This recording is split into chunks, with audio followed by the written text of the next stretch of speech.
మన గుంతకల్ న్యూస్ ని లైక్ చేయండి, షేర్ చేయండి, సబ్స్క్రైబ్ చేయండి. మన గుంతకల్ న్యూస్ లో లైక్ చేయండి, సబ్స్క్రైబ్ చేయండి అండ్ షేర్ చేయండి. థాంక్యూ. మన గుంతకల్లు న్యూస్ కి స్వాగతం.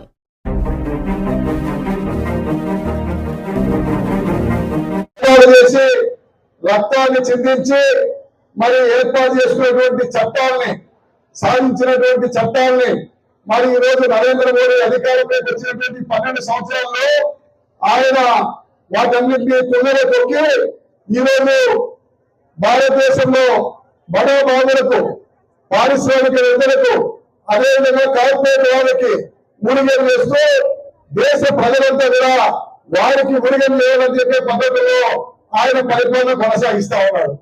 ఆయన ఈరోజు భారతదేశంలో ఉన్నటువంటి 140 కోట్ల మందికి ప్రధానమంత్రిగా కాకుండా కేవలం 10% ఉన్నటువంటి జనాభాలో 10% ఉన్నటువంటి కార్పొరేట్ బడాబాబులకు నాయకత్వం వహిస్తూ దేశ సంపదనంతా కూడా, దేశ ప్రజలు సంపాదించినటువంటి సంపద అంతా కూడా వారికి కట్టబెడతా ఉన్నాడు. అదేవిధంగా ప్రభుత్వ రంగ సంస్థల్ని మరి ఆయన వారికి దారాదత్తం చేస్తా ఉన్నాడు. ఈ రోజు ప్రభుత్వ రంగ సంస్థలు బ్యాంకులు కానీ, అదేవిధంగా ఎల్ఐసి కానీ, టెలిఫోన్స్ కానీ, అదేవిధంగా విమానయానం కానీ, వేరేవాళ్ళు కానీ, బొగ్గు గనులు కానీ, ఉక్కు కర్మాగారాలు కానీ, ఇవన్నీ కూడా ప్రభుత్వ ఆధీనంలో ఉండి ప్రభుత్వానికి ఆదాయ వనరులు సంపాదించేటువంటి సంస్థలు. అటువంటి ప్రభుత్వ రంగాన్ని ఈరోజు అంబానీ, అదానీలకు ఈరోజు నరేంద్ర మోడీ దారాదత్తం చేస్తా ఉన్నారు. ఆ నరేంద్ర మోడీ దారాదత్తం చేసే కాకుండా ఈరోజు పేపర్లో చూడండి, ఈరోజు అంబానీని వెనకేసి ఈరోజు అదానీ మొదటి ప్లేస్కి వచ్చాడు. ఆసియా ఖండంలోనే అత్యధికంగా ధనం సంపాదించినటువంటి ధనవంతుడు ఈరోజు అదానీ అయినాడు. ఆ అదానీ అంబానీ వెనకేసాడు. అంబానీ 2వ స్థానంలో ఉన్నాడు. కాబట్టి అంబానీనా అదానీనా ఈ యొక్క నరేంద్ర మోడీ అధికారంలోకి వచ్చిన తర్వాతనే ఈ రోజు అదానీ ఆస్తులు 100 రెట్లు పెరిగినాయి. ఆసియా ఖండంలోనే, ప్రపంచంలోనే పెద్ద పెద్ద కోటీశ్వరుల్లో, ధనవంతుల్లో మరి వాళ్ళలో 10లో ఆయన ఒకడైనాడు. కాబట్టి అంత ఏ విధంగా సంపాదించాలంటే నరేంద్ర మోడీ ఈ జాతీయ సంపదని, భారతదేశ ప్రజలు సంపాదించినటువంటి ఆస్తుల్ని, భారతదేశ ప్రజల కష్టార్జితంతో వస్తున్నటువంటి సంపదని వారికి దారాదత్తం చేస్తున్నందువల్లనే ఈ రోజు ఆ రకంగా ఆయన పెద్ద కుబేరుడైనటువంటి ధనవంతుడైనాడు. దానికోసమే ఈ రోజు నరేంద్ర మోడీ ఈ రోజు కార్మికుల హక్కులని హరిస్తా ఉన్నాడు. కార్మికులు విచ్ఛేదనమైన పనిచేయాలి, కార్మికుల హక్కులు అడగకూడదు, కార్మికులు ఉద్యోగాలు అడగకూడదు, కార్మికులు బోనస్ అడగకూడదు, కార్మికులు ధరల పెరుగుదలకు అనుగుణంగా వేతనాలు పెంచాలని అడగకూడదు, కార్మికులు పని వేతనాలు అడగకూడదు. ఆ విధంగా వ్యక్తి చాకరీ చేసేటువంటి కార్మికులు భారతదేశంలో ఉండేవారని 4 లేబర్ కోడ్లను తయారు చేసి ఈ రోజు వదిలినాడు. అందుకోసమే నరేంద్ర మోడీకి వ్యతిరేకంగా పెద్ద ఎత్తున భారతదేశ ప్రజలంతా పోరాడుతా ఉన్నారు. అంతేవిధంగా కమ్యూనిస్టులు, ఎవరైనా నాయకత్వంలో ప్రాంతీయ పార్టీలు, అదేవిధంగా సెక్యులర్ పార్టీలు ఈ రోజు నరేంద్ర మోడీ 12 ఏళ్లలో మనం నరేంద్ర మోడీ ఎప్పుడు 4 సార్లు ఓడించినాం. 4 సార్లు నరేంద్ర మోడీని ఓడించగలిగాం. అధికారంలో బీజేపీ ప్రభుత్వాన్ని 4 సార్లు ఓడించగలిగినాం. మొట్టమొదట ఎప్పుడు ఓడించినామంటే ఈ దేశంలో ఉన్నటువంటి మైనార్టీలకు, ఈ దేశంలో ఓటు హక్కు లేకుండా, ఈ దేశంలో ఉన్నటువంటి మైనార్టీలకు ఆధార్ కార్డు లేకుండా, ఈ దేశంలో ఉన్నటువంటి మైనార్టీలకు రేషన్ కార్డు లేకుండా చేయాలనే దురుద్దేశంతో పౌరసత్వ సవరణ చట్టాన్ని ఆ రోజు తీసుకురావడం జరిగింది. భారతదేశ వ్యాప్తంగా ఎర్రజెండాలు పెద్ద ఎత్తున ఉద్యమాలు చేసినాయి. అన్ని నియోజకవర్గాల్లో వేసినాయి, అన్ని జిల్లాల్లో వేసినాయి, అన్ని రాష్ట్రాల్లో వేసినాయి. పౌరసత్వ సవరణ చట్టాన్ని రద్దు చేయాలా, అదేవిధంగా ఈ దేశంలో ఉన్న మైనార్టీని ద్వితీయ శ్రేణి పౌరులుగా కాకుండా ప్రథమ శ్రేణి పౌరులుగా ఉండాలా, వారికి కూడా ఓటు ఉండాలా అని చెప్పి పోరాడారు. ఆ రోజు ఆ పౌరసత్వ సవరణ చట్టాన్ని వెనక్కి నెట్టివేయటువంటి పరిస్థితిలో చూస్తా ఉన్నాం. అప్పుడు మొట్టమొదట ఈ దేశ ప్రజలు నరేంద్ర మోడీని ఓడించినారు. అదేవిధంగా ఇంక 2వసారి మన భారతదేశంలో ఉన్న భూములన్నీ కూడా నల్ల చట్టాలు తీసుకొచ్చి అమ్మని అభిమానులకు భాగవతం చేసే విధంగా మరి నరేంద్ర మోడీ నల్ల చట్టాలు తీసుకొచ్చారు.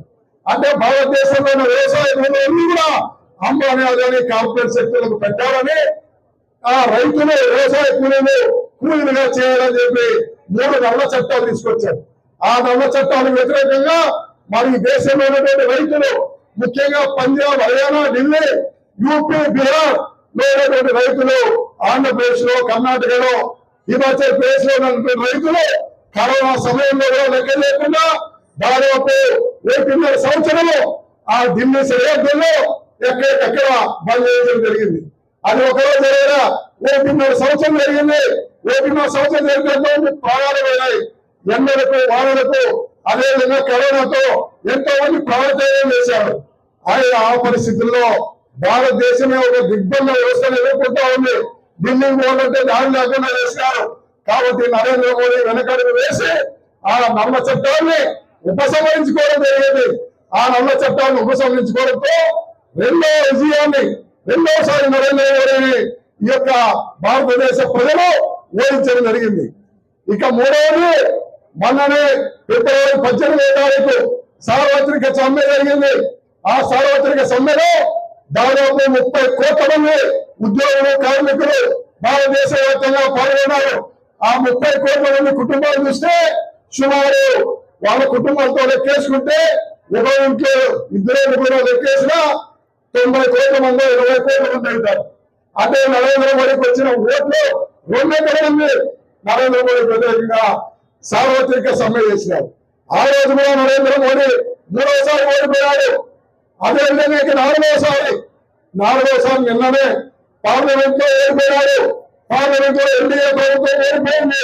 పార్లమెంట్ లో వాళ్ళు పెట్టినటువంటి సవరణ చట్టానికి, రాజ్యాంగ సవరణ చట్టాన్ని ప్రతిపక్షాలన్నీ మూకమ్మడిగా కమ్యూనిస్టులు, అదేవిధంగా సెక్యులర్ పార్టీలు, ప్రాంతీయ పార్టీలు, దక్షిణాది పార్టీలు అన్ని కూడా ఏకమై ఆ యొక్క నరేంద్ర మోడీ సవరణ చట్టాన్ని ఓడిపోయేటట్లు చేశారు.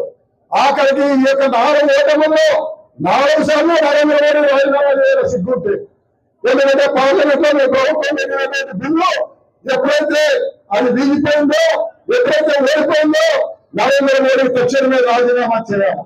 కానీ చేయకోకుండా ప్రత్యేకంగా ఏం చేస్తున్నా అంటే మహిళలకి ప్రత్యేకమైనటువంటి రిజర్వేషన్ కల్పిస్తే మరి ప్రతిపక్షాలన్నీ కూడా మరి ఆ బిల్లును ఓడించినారని చెప్తున్నారు. అది వాస్తవమా కాదా?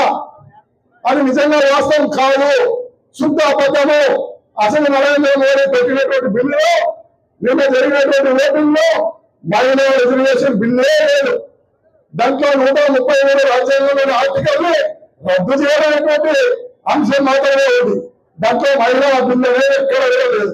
మహిళా బిల్లు ఇంతకుముందే 1920వ సంవత్సరంలో మహిళా బిల్లు 33% రిజర్వేషన్ కల్పించాలని ఆ చట్టాన్ని తీసుకొచ్చి జనాభా లెక్కలైన తర్వాత ఆ రిజర్వేషన్ అమలు జరపాలని 34 క్లాస్ చేర్చినారు. ఆ 34 క్లాస్ తీసేసి ఈరోజు 543 పార్లమెంట్ సభ్యులకి ఆ రిజర్వేషన్ వర్తింపజేయచ్చు.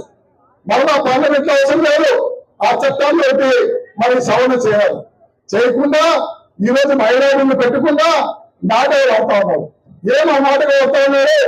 ఆయన దురుద్దేశపూర్వకంగా దక్షిణాది రాష్ట్రాల్లో పార్లమెంట్ సభ్యుల ప్రాతినిధ్యాన్ని తగ్గించాలని, ఈశాన్య రాష్ట్రాల్లో పార్లమెంట్ సభ్యుల ప్రాతినిధ్యాన్ని తగ్గించాలని కేవలం హిందీ పాలిత రాష్ట్రాలు, ఉత్తరప్రదేశ్, బీహార్ లాంటి రాష్ట్రాల పార్లమెంట్ సభ్యులు ఓటేస్తే ఈ దేశాన్ని పరిపాలించడానికి హక్కు వచ్చే విధంగా ఆ చట్టంలో పొందవచ్చడం జరిగింది.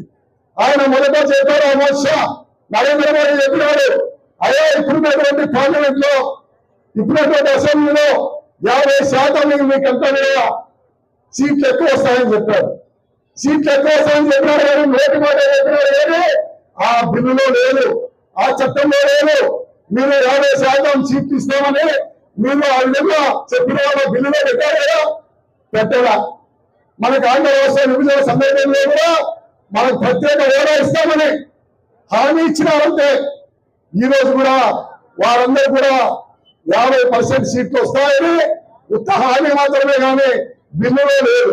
బిల్లులో లేడం వల్ల ఆ బిల్లులో పొందవచ్చని కమ్యూనిస్ట్ పార్టీలు ప్రతిపక్ష పార్టీలని డిమాండ్ చేస్తే ఆయన అమిత్ షా చెప్పారు, ఆయన నిన్ననే టీవీలో చూశాను, నాకు గంట సేపు మీరు ఎవరు ఇవ్వనని ప్రతిపక్షాలు కోరుతారు. ప్రతిపక్షాలు నువ్వేం కోరలేదా? స్పీకర్ ఎవరు? స్పీకర్ మీ వాళ్ళే, బీజేపీ వాళ్ళే. ఒక గంట సేపు సవరణ చేసి చట్టాన్ని తీసుకొస్తామని నువ్వు స్పీకర్ తో చెప్పి వాయిదా వేయించితే మరో గంట సేపు తర్వాత సమావేశం కావచ్చు. అంత నాటకాలు ఆడుతా ఉన్నారు. ఈ రోజు మనం కోరేదేమంటే ఈ సీట్లు పెంపడల 543కి ఏ నిష్పత్తి ప్రకారం ఆంధ్రాకు ఉన్నాయో, ఏ నిష్పత్తి ప్రకారం తెలంగాణకు ఉన్నాయో, ఏ నిష్పత్తి ప్రకారం తెలంగాణ రాష్ట్రాలకు ఉన్నాయో ఆ నిష్పత్తి ప్రకారం మీరు ఆ సీట్లు ఇవ్వాలా. అప్పుడే ఈ భారతదేశంలో ప్రజాస్వామ్యం మనగలుగుతుంది. లేకపోతే ఈరోజు హిందీ రాష్ట్రాలు ఒకటి పార్లమెంట్ లో ఎన్నుకుంటే ప్రధానమంత్రి అవుతాడు. దక్షిణాది రాష్ట్రాల్లో ఉన్నటువంటి ఏ ఒక్క పార్లమెంట్ సభ్యుడు అనుమతి అవసరం లేదు, రేపు అవసరం లేదు. కాబట్టి దక్షిణాది రాష్ట్రాల్ని మరి ఏమాత్రం ఖాతా చేయకుండా, దక్షిణాది రాష్ట్రాల్లో అభివృద్ధి లేకుండా, దక్షిణాది రాష్ట్రాల్లో నిధులు కేటాయించకుండా, దక్షిణాది రాష్ట్రాల ప్రజాప్రతినిధులకు వాయిస్ లేకుండా చేయాలనేటువంటి దురుద్దేశంతో వారికి 43% అంటే 850 పార్లమెంట్ సీట్లలో 43% బీహార్కి, యూపీకి, హిందీ రాష్ట్రాలకు నువ్వు కేటాయించినావు. ఆ సందర్భంలో 43% పార్లమెంట్ సభ్యులు ఓటేస్తే నువ్వు ప్రధానమంత్రి అవుతావు. అప్పుడు దక్షిణానికి వాయిస్ ఉండదు, ఈశాన్య రాష్ట్రానికి వాయిస్ ఉండదు. మనం ఏమి అడగలేం. ఈ రోజు కూడా మనం చూస్తా ఉన్నాం, రైల్వే మార్గాలు అన్నీ అక్కడే, రైల్వే మార్గాలు నిధులు అన్ని కూడా ఆ యొక్క హిందీ రాష్ట్రాలకే పోతా ఉన్నాయి, ఉత్తరాది రాష్ట్రాలకే పోతా ఉన్నాయి, దక్షిణాది రాష్ట్రాలకు రావడం. అలాంటి ముందుకి ఈ రోజు మన రాష్ట్రంలో ఉన్న పార్టీలు, తెలుగుదేశం పార్టీ, వైఎస్ఆర్ పార్టీ ఈ విషయాలను అర్థం చేసుకోకుండా మీరు కూడా ఓటేస్తారా? మీరు కూడా ఓటేస్తారా? చంద్రబాబు నాయుడు మాటకు విలువ లేదు, జగన్మోహన్ రెడ్డి వాయిస్ కు విలువ లేదు, అదే విధంగా పినరయి విజయన్ మాటకు విలువ లేదు, స్టాలిన్ మాటకు విలువ లేదు. ఎవరు దక్షిణాది రాష్ట్రాల్లో ముఖ్యమంత్రులు కానీ పార్లమెంట్ సభ్యులు కానీ ఏడుకోకుండా చేయకోకుండా ఉంటారు. అటువంటి వాళ్ళు ముఖ్యంగా వ్యతిరేకించాల్సినటువంటి తెలుగుదేశం వైఎస్ఆర్ పార్టీ మీరు ఓటేస్తారా? ఏ విధంగా ఓటేస్తారు? ఒక్కసారి ఆత్మవిమర్శ చేసుకోండి. మీరు ఈరోజు పార్లమెంట్ లో ప్రతిపక్షాలు, కమ్యూనిస్ట్ పార్టీలు ఘన విజయం సాధించినాయి. ఈ భారతదేశంలో ప్రజాస్వామ్యాన్ని బతికించినాయి. ఈ భారతదేశంలో ఐక్యంగా ఉండేదాని కోసం, భారతదేశ సమగ్రతని, సార్వభౌమాధికారాన్ని, భారతదేశ ఐక్యతని కాపాడేదానికి నిష్పత్తి ప్రకారము పార్లమెంట్ లో సీట్లు పెట్టాలని, పార్లమెంట్ లో సీట్లు ఆ విధంగా ఎన్నిక కావాలని కోరుతా ఉన్నాం. 850 సీట్లలో 50% మీకు అందరికి ఇస్తామని చెప్పినారే, అది బిల్లులో లేదు. కాబట్టి ఖండిస్తా ఉన్నా. ఆ విధంగా నరేంద్ర మోడీ 4 సార్లు కార్మికుల చేతుల్లోనూ, రైతుల చేతుల్లోనూ, అదే విధంగా భారతదేశ ప్రజానికం చేతుల్లోనూ, అదే విధంగా పార్లమెంట్ లో ఉన్న ప్రతిపక్షాల చేతుల్లోనూ ఓటమి పాలైనాడు, పరాజయం పాలైనాడు. కాబట్టి బీజేపీ ప్రభుత్వం ఒక గంట కూడా వెళ్ళిపోకుండా రాజీనామా చేసి ఎన్నికలకు రావాలని సవాలు విసురుతా ఉన్నాం. ఆ రోజు కార్మికులకు మంచి జరుగుతుంది, ఈ ఉద్యోగులకు మంచి జరుగుతుంది. ఏఐటీసీ పతాకం ఏదైతే ఉందో అది రెపరెపలు ఆడుతుంది. కాబట్టి నరేంద్ర మోడీ ఈ యొక్క తిరుగుతున్న విధానం, భారతీయ జనతా పార్టీ అనుసరిస్తున్నటువంటి ఉద్యోగ కార్మిక వ్యతిరేక, రైతు వ్యతిరేక, ప్రజా వ్యతిరేక చర్యల్ని ఖండించేదానికి ఇదొక్కటే ఆయుధం. ఆ ఆయుధాన్ని మనమంతా ఎంచుకొని సమైక్యంగా దక్షిణాది రాష్ట్రాల వాయిస్ విలువ ఉండే విధంగా, కార్మికుల వాయిస్ విలువ ఉండే విధంగా, రైతులు చేసే పోరాటాలకు విలువ ఉండే విధంగా, పారిశ్రామిక అధిపతులు మన ఈరోజు దేశ ప్రజలను చూసి వారు ధరలు తగ్గించే విధంగా మన యొక్క పోరాటాలు ఉండాలని, అటువంటి సమస్యల పోరాటాలకి మీ యొక్క జిల్లా ఏఐటీసీ మహాసభలో అంకురార్పణ చేయాలని, అటువంటి నిర్ణయాలు రేపు జరిగే మీ మహాసభలో చర్చలు చేసి జిల్లా వ్యాప్తంగా పెద్ద ఎత్తున ఉద్యమాలు చేసి భారతదేశ వ్యాప్తంగా కార్మిక హక్కుల కోసం విరోచిత పోరాటానికి నడుం బిగించాలని మీ అందరినీ పేరు పేరుగా కోరుకుంటూ ఈ అవకాశం ఇచ్చినటువంటి అధ్యక్షుల గారికి ధన్యవాదాలు తెలియజేస్తూ సెలవు తీసుకుంటాను. కార్మికుల ఐక్యత, కార్మికుల ఐక్యత.